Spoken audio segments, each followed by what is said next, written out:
Alors, donc on va représenter un objet, pareil, toujours perpendiculaire, à l'axe optique. Donc un objet AB. Donc le point A toujours sur l'axe, le point B est sur l'axe. Et alors comme tout à l'heure, je vais m'intéresser au point B, essayer de trouver l'image B'. Une fois que j'aurai le point B', l'image B', j'aurai l'image A'. Donc là encore, je vais utiliser le même code couleur que tout à l'heure. On va commencer par un rayon qui partirait de B' et qui passerait par le centre de la lentille. Alors, le rayon, le voilà, ici.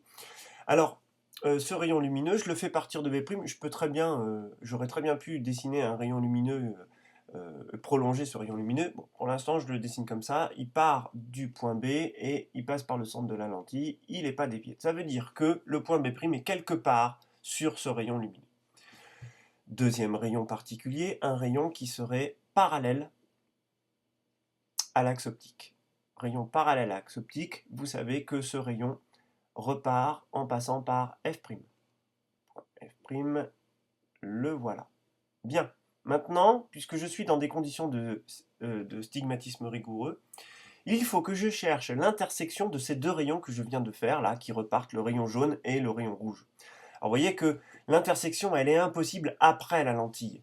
Hein, donc si je cherche une intersection dans cette région-là de l'écran, il n'y a pas d'intersection possible. Pour aller trouver une intersection, vous voyez bien qu'il va falloir non pas aller chercher à droite de la lentille, mais il va falloir chercher à gauche de la lentille. Je vais donc prolonger les rayons lumineux que je viens de faire. Alors que je représente ça comme ceci. Donc il va falloir prolonger les rayons lumineux, donc revenir un petit peu avant, vers la gauche. Bon, je fais ça à main levée, c'est pas évident. Voilà. Donc voilà pour le rayon jaune et le rayon rouge. Si je continue et si je prolonge ce rayon. Alors pourquoi je les représente en pointillé? Parce que ce que je représente en pointillé, ça n'existe pas. C'est juste une direction, hein, la direction du rayon lumineux qui est prolongée vers la gauche. Et vous voyez que maintenant, l'intersection, je la trouve. Et je la trouve ici. Donc j'ai une intersection de rayons lumineux. Cette intersection, elle est ici. Donc vous voyez, elle n'est plus à gauche, à droite de la lentille, mais elle est à gauche de la lentille. Donc le point B', je viens de le trouver. Alors évidemment, pour trouver le point A', eh bien, il me suffit de redescendre vers l'axe et je vais avoir ici le point A'. Donc ici, vous voyez que l'image n'est plus à droite, mais à gauche.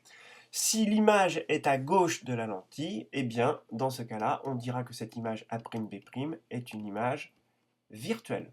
Alors une image virtuelle, je vous rappelle qu'une image virtuelle ne peut pas être projetée sur un écran, elle n'est pas visible sur un écran. Si je veux voir cette image virtuelle, eh bien, il va falloir que je place mon œil, si je représente l'œil d'un observateur, il va falloir que je place l'œil de l'observateur ici, et vous voyez que les rayons, alors je ne peux pas dessiner un œil trop grand, ce ne serait pas très beau, mais il va falloir que le rayon rouge et le rayon jaune rentrent dans l'œil de l'observateur. Il va falloir que je place l'œil de ce côté-ci de la lentille pour pouvoir voir une image, mais cette fois-ci, vous voyez une image à travers la lentille. Cette image A'B', je ne pourrai la voir qu'à travers la lentille. Je vous le dis tout de suite, c'est ce qu'on observe dans le cas d'une loupe. Vous voyez que cette image, elle est droite et elle est plus grande. Alors, elle est droite, elle est dans le même sens que l'objet, et en plus, vous le voyez, elle est plus grande que l'objet.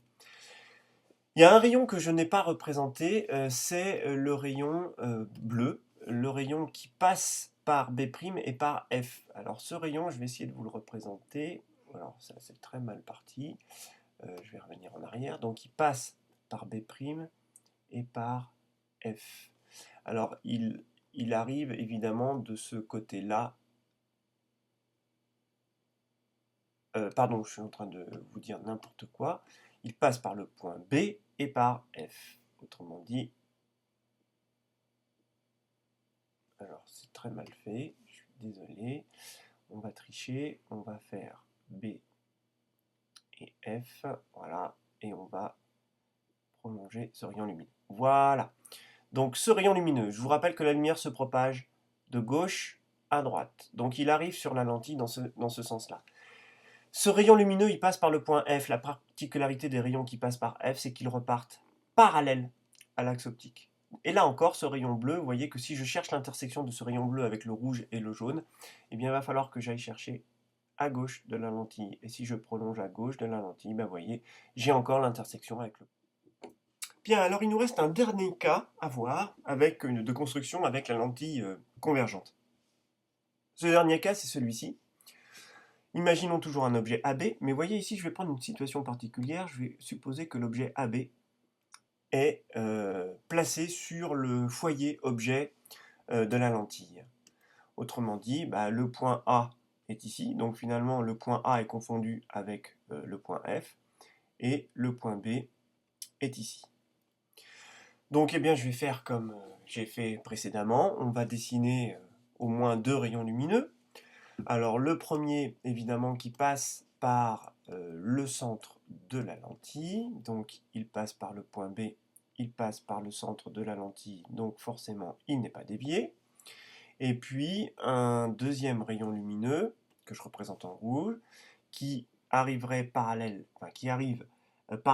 à l'axe optique. Je sais que ce rayon lumineux, quand il repart, doit passer par le point F'. Alors là, vous voyez qu'on est dans un cas un petit peu particulier, parce que si je cherche l'intersection du rayon rouge et du rayon jaune, eh bien, je ne peux pas trouver cette intersection pour la simple et bonne raison, c'est que les deux rayons, alors c'est peut-être pas bien représenté sur l'écran, mais si vous faites une belle, jolie construction sur une feuille de papier, en respectant bien les mesures, vous allez constater que le rayon jaune et le rayon rouge sont parallèles. Donc, j'ai pas d'intersection possible. Rayon parallèle, je vous rappelle que ça a une signification. Des rayons parallèles, ça veut dire que le point qui émet ces rayons est un point qui est situé à l'infini. Conclusion, si je cherche la position du point B' et que ce point B' est donc produit des rayons parallèles, ça signifie que ce point B' est à l'infini. Alors, le petit piège, c'est que ce point B', à votre avis, est-ce qu'il est situé à l'infini à gauche de la lentille ou à droite de la lentille? La question qu'il faut se poser, c'est comment et où est-ce que je dois placer mon œil pour voir ces rayons parallèles?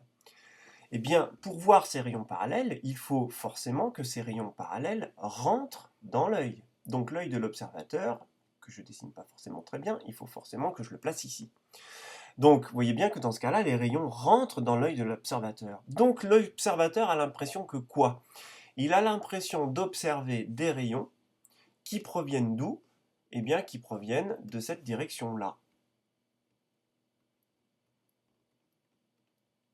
Voilà pour le rayon rouge, et puis pour le rayon jaune. Conclusion. Où se situe le point B'? Eh bien, le point B' se situe quelque part par là, à l'infini, complètement à gauche de la lentille. Donc on écrira un B' situé à l'infini. Donc le point B' se situe à l'infini et émet des rayons lumineux qui sont parallèles entre eux, vous voyez, et ces rayons lumineux sont inclinés, alors d'un angle que je peux noter alpha, qu'on a ici et qu'on retrouve ici. Alors le point A', il est où? Vous savez bien que le point A', l'image du point A, qui est le point A', est situé sur l'axe optique. Ça signifie tout simplement que le point A' sera quelque part sur l'axe optique, à l'infini, à gauche, et il émet lui aussi de la lumière qui vient de la gauche et qui va vers la droite. Et ce rayon lumineux, alors je pourrais très bien, je vais le représenter en rouge, un rayon lumineux issu par le point A', eh bien, le voilà, et rentrera évidemment aussi dans l'œil de l'observateur. Donc dans ce cas-là, on va encore avoir, vous voyez, une image A'B' qui est à gauche de la lentille. Et ça, c'est caractéristique d'une image virtuelle, une image qui est virtuelle, qui est située à l'infini. Alors, est-ce qu'elle est à l'endroit ou est-ce qu'elle est à l'envers? Vous voyez que le point B', il est au-dessus du point A'. Et comme le point B était au-dessus du point A, eh bien, cette image, elle sera à l'endroit. Voilà, voilà cette situation particulière pour la lentille convergente. Alors, on va faire on va faire un petit résumé de ce qu'on a vu sur les constructions avec la lentille convergente. On a vu 3 cas. Donc je résume ça ici. On a vu 3 cas. Le premier cas, vous avez vu que la distance OA était supérieure à la distance OF. Le point A était situé bien avant le point F. Alors là, je ne mets pas de valeur algébrique, hein, je parle juste de mesure. Dans ce cas-là, on a vu qu'un objet AB donnait une image A'B' à travers la lentille L qui est convergente. La particularité de l'image, c'est qu'on avait une image qui était réelle. Réelle pourquoi? Parce qu'elle est située donc à droite de la lentille. Elle, au niveau de la taille, j'ai pas de précision. Elle peut être plus grande ou plus petite. Et surtout, elle est à l'envers. Elle est renversée. Voilà le premier cas. Le deuxième cas que l'on a vu, c'est l'objet était situé entre le point O, entre le centre de la lentille et le foyer objet. Dans ce cas-là, l'objet AB a donné une image A'B' par rapport à la lentille L, avec une particularité. Cette image, elle est virtuelle. Alors pourquoi virtuelle? Parce qu'elle est située à gauche de la lentille. On a vu que cette image, elle est plus grande que l'objet. Et que celle-ci est à l'endroit. Voilà, ça ce sera le cas hein, pour la lentille convergente dans cette situation-là. Et puis, enfin, il y a une troisième possibilité. C'est dans le cas où le point A est confondu avec le point F. Hein, et dans ce cas-là, on est dans un cas particulier où l'image A'B' est une image virtuelle, avec une particularité surtout, c'est qu'elle est située à l'infini. Et attention, elle est à l'infini à gauche, hein, puisqu'elle est virtuelle, donc elle est située à gauche de la lentille. Ça, c'est très important. Elle est virtuelle à l'infini et elle est, elle aussi, à l'endroit. Voilà les trois cas. Voilà les 3 cas que vous pourrez rencontrer au niveau des constructions. Donc attention, hein, l'objet est bien avant le foyer objet, ou alors l'objet est entre le foyer objet et le centre de lentille, ou alors tout simplement l'objet est confondu avec le foyer objet. Voilà pour la lentille convergente.